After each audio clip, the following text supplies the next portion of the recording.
I'm going to live here with my eldest son, his wife, and my grandchild." John declared this loudly, puffing out his chest with confidence. Behind him, Michael and Linda smirked at me maliciously. How can they be so selfish? I felt dizzy, but more than that, I couldn't stand the thought of my happiness being threatened. It must have shown on my face. Michael, as if to deliver the final blow, taunted me. "If you resist, I won't take care of you." I don't remember raising a child like this, but I regret that it's come to this. Still, I pretended to take the bait and firmly stated, "Then I'll leave." No one there expected that response. They stared at me, faces blank with surprise. Then John, coming to his senses, pointed at me and started yelling. "You're leaving?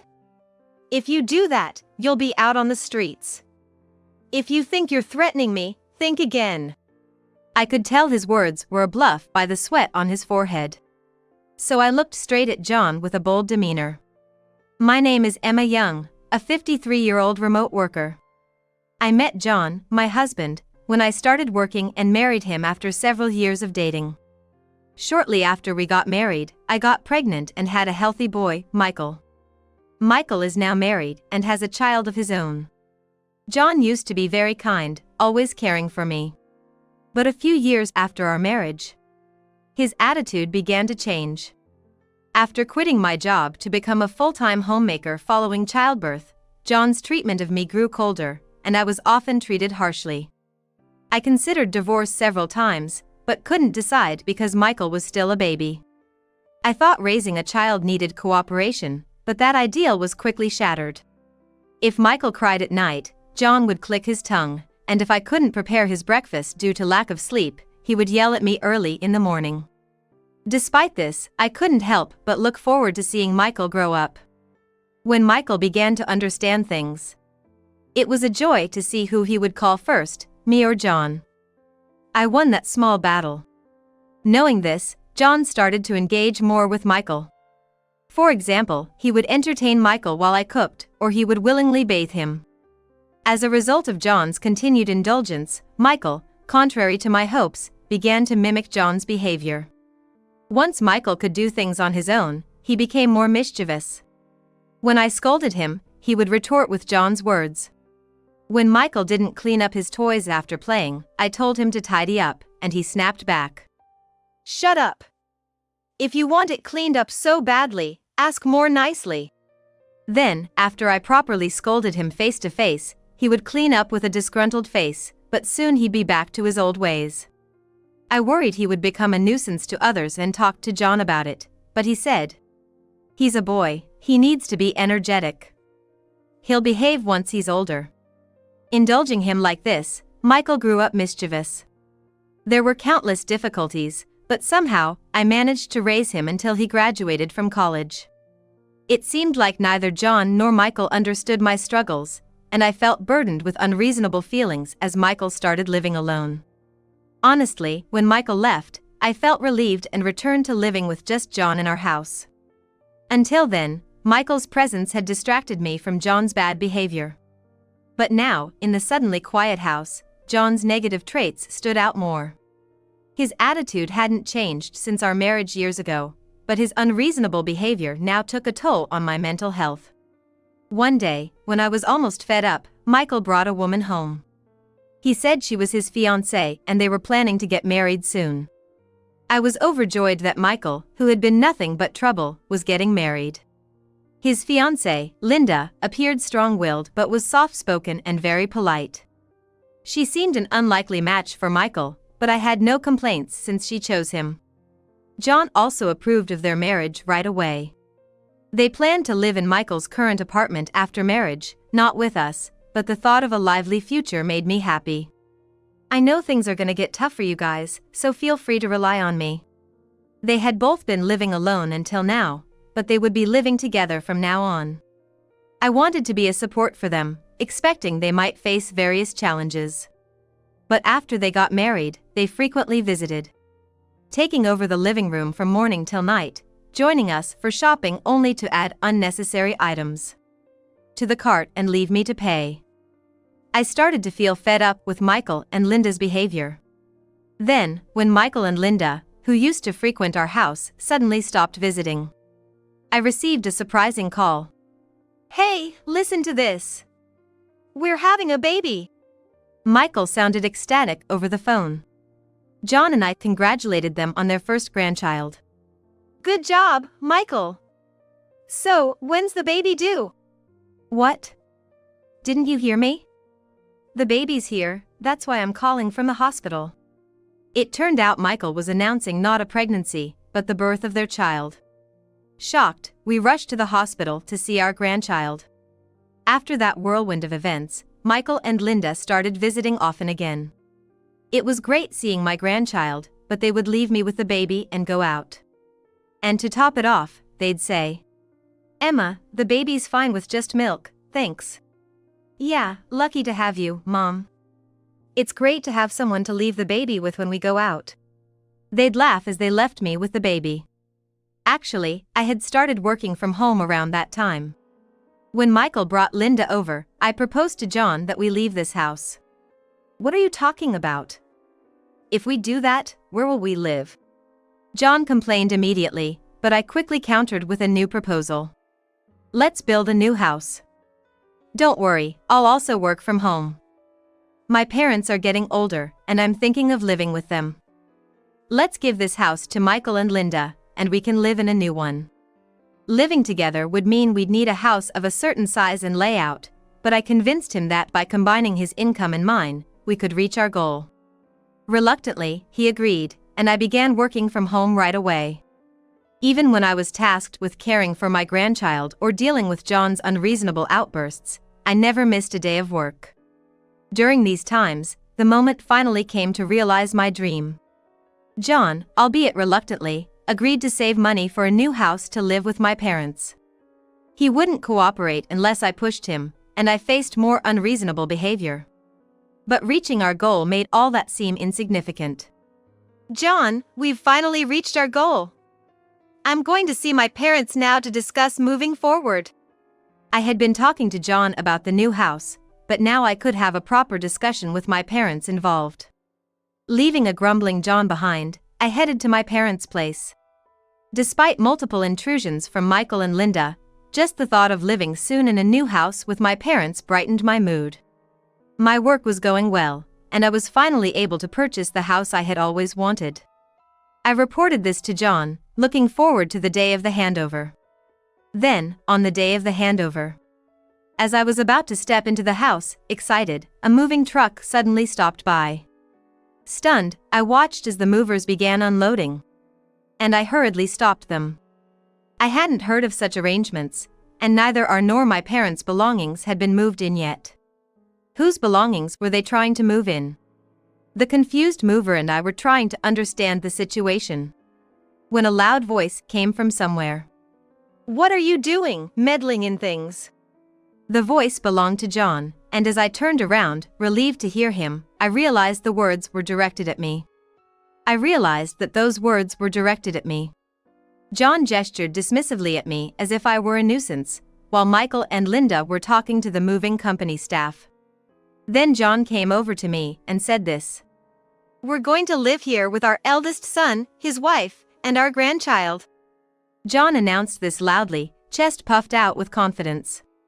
Michael and Linda stood behind him, smirking at me maliciously. How could they be so selfish? I felt dizzy, but more than that, I couldn't stand the thought of my happiness being threatened. That must have shown on my face. Michael, as if to deliver the final blow, taunted me. "If you resist, I won't take care of you." I don't remember raising a child like this, but I regretted that it had come to this. Still, pretending to take the bait, I firmly stated, "Then I'll leave." No one there expected that response. They just stared at me, faces blank with surprise. Then John, coming to his senses, pointed at me and started yelling. "You're leaving? If you do that, you'll be out on the streets. If you think you're threatening me, think again." I could tell his words were a bluff by the sweat on his forehead. So I looked straight at John with a bold demeanor. However, my attitude was in vain, as John smirked, regaining his composure. "That's right, exactly. I'm supposed to be the owner of this house. Wasn't that the agreement? Indeed, the new house was in John's name. But the purpose of building this new house was to live with my parents, and there were supposed to be other conditions too. Yet, why does John feel so entitled? When I first discussed building a new home with living with my parents in mind, John naturally brought up Michael. Going forward, it's Michael and his family who will live the longest. Wouldn't it then be better to build the new house for Michael and his family? That was a reasonable opinion, but I wanted them to achieve this on their own. So, I persistently persuaded John until he reluctantly agreed. That's why the new house was designed with as many barrier-free features as possible, geared towards my parents. Since marrying John, I hadn't spent much good time. But now that Michael is married, I should be able to live as I please. I've spent so much time on John and Michael, neglecting my parents. Now it's time to give back to them. Lost in these thoughts, I must have been glaring at John and the others. Realizing this, John mocked me. "What's with that defiant look? Struck a nerve and now you're speechless, huh?" His words infuriated me. I've put up with so much and resigned myself to his behavior until now. But this time, I couldn't just let it go. Even when John, who was once kind, changed his attitude completely. Even when Michael, imitating John, hurled harsh words at me. Even when John got angry, yelled, threw tantrums, or ignored me on a whim. Even when Linda clearly treated me disrespectfully and dumped childcare on me. I had endured all this patiently. But now, it wasn't just about me, it involved my parents too. And to have it so easily taken over like this was unbearable. Fed up, I couldn't hold back anymore. Enough is enough. This house was supposed to be for me and my parents, and you, wasn't it? Technically, you're the owner, but strangely, the bank account for the payments is only Michael's. Who prepared everything up to this point, huh? Yes, the condition for building this house was that it would be in John's name. I understood that. It's better for appearances. But strangely, only Michael was making the loan payments. John claimed he wanted it to look like Michael bought the house. So it seemed like he was doing a good deed for my parents. But I never understood the reason behind this arrangement. However, as long as I could live with my parents, I was okay with any form. So, although it didn't sit well with me, I agreed. Little did I know it would turn out like this. As I stated my case, John, Michael, and Linda all smirked in the same way. That's when I realized it. John had planned from the start to make this house his own. I was like a worker ant, gathering materials and building the nest, only to be manipulated at the last moment. When the house was completed and it was time to move, I realized this and snapped. Then, I presented John with the divorce papers I had kept hidden for years. I had prepared them over a decade ago. When Michael was in high school and away at a sports camp. John and I went out to dine, having the house to ourselves for a change. During the meal, we bumped into one of John's colleagues and had a bit of small talk. When the colleague tried to excuse himself, hurrying the conversation, John said something awful. "Don't worry about it. Eating out with her is just boring, but I'm the kind husband, playing along. We don't even have a reservation. Maybe I'll send her home and go for a drink. Can't stand looking at her old face." John's colleague left with a forced smile, clearly uncomfortable. I was shocked by the verbal abuse thrown at me in public. Pretending nothing happened, we continued the meal, but I couldn't even remember its taste. The next day, I went to the office to get a divorce form. When I showed it to John, he was momentarily surprised, but then smirked.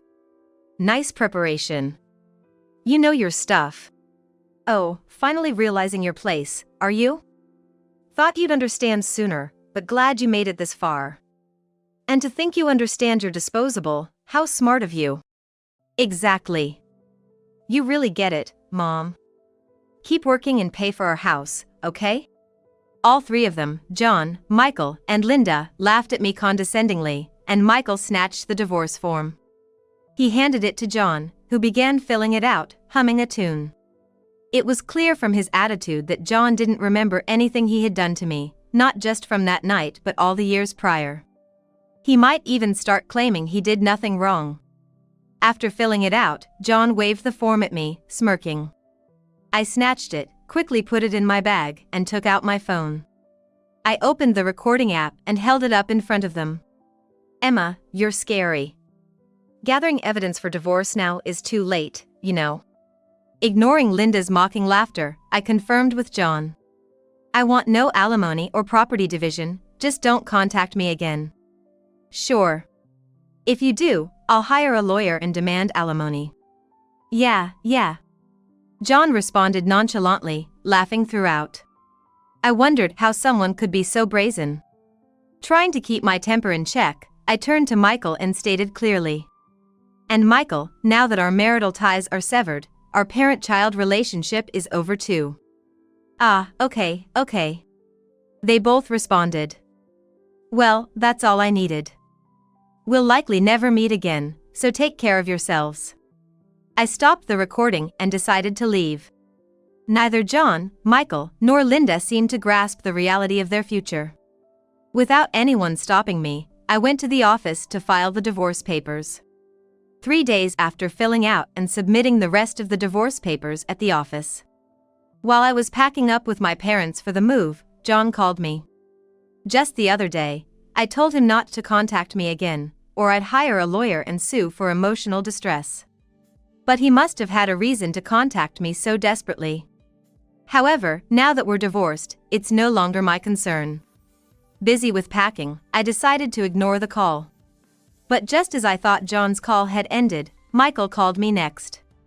Both of them reaching out must mean something serious is going on, but it's none of my business. I ignored both calls and continued working, but the constant ringing was too distracting. Reluctantly, I answered when John called again, and immediately, I heard his pitiful voice. Help me, Emma, I can't stop the calls from the bank and Michael. With that one sentence, I understood what John and Michael were going through and sighed in exasperation. I answered wearily. I don't know anything about that.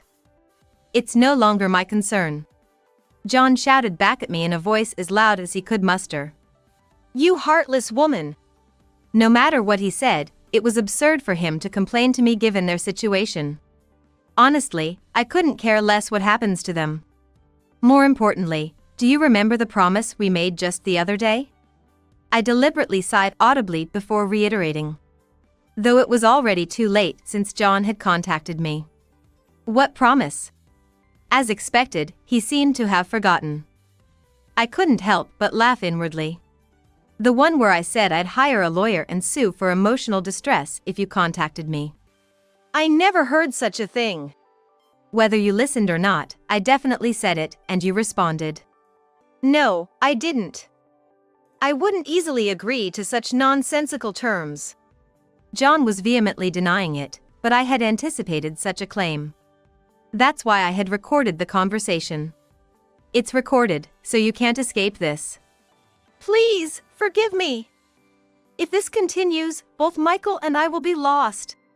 John's voice was even weaker than when he first called, pleading with me. But considering everything that's happened, there's no way I could forgive him. Absolutely not, I'm going to consult a lawyer now.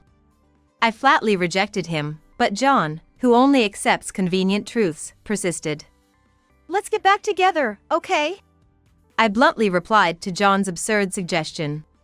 In your dreams. I was surprised at how cold my own voice sounded. I then hung up and blocked John's number. That should ensure no further contact from John. Feeling relieved, I was about to resume packing when my phone rang again. Wondering what it was now, I checked and saw Michael's name. I had completely forgotten in the heat of the moment with John, but Michael must also be receiving numerous calls from the bank. He seemed to be reaching out to me for help, just like John. I thought about not answering, but decided to enlighten him about society and answered the call. Mom, please help me. I keep getting these crazy calls from the bank, and Dad won't answer his phone. His voice was as pitiful as one could imagine. Having to deal with the same issue twice in one day was too much for me. So, I decided to be brief and sent him the recording before he could say anything more. Your father is that kind of person. Also, I've just sent you a recording of something important, so listen to it and understand. With that said, don't contact me again. You and I are strangers now." After hearing what I said, Michael was yelling something on the other end of the phone, but I hung up without listening. Then, just like I did with John, I blocked his number and went back to my packing. Once I finished a phase of the packing, I headed to the law office. I explained the whole situation and decided to sue John, Michael, and of course, Linda for emotional distress. To be honest, considering there's a child between Michael and Linda, I thought about going easy on them. But thinking back to what happened 3 days ago and everything before that, I just couldn't let it go. I hoped this would be a good opportunity for them to learn about the harsh realities of society. So, I didn't hold back and went through with the full claim. As a result, John was demoted and took a pay cut after this incident became known at his company. Apparently, it became so uncomfortable for him there that he resigned voluntarily. I heard from my lawyer that he's now juggling day jobs to pay the alimony. As for Michael and Linda, their schemes failing led to a huge fight. Linda even brought up divorce.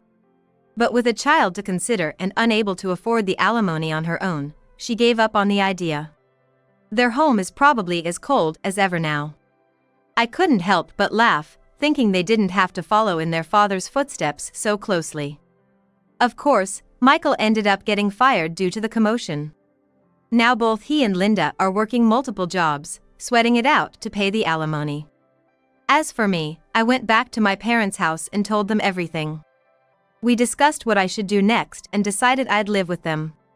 Together with my parents, we're now renovating the house to make it comfortable for the 3 of us. Because of this, we're currently staying somewhere temporarily. Since the divorce, I've been freed from all that mess, and thankfully, my work has been recognized, leading to an increase in my income. From now on, I'm going to work even harder and live a happy life. Being with my parents is now the greatest joy of my life.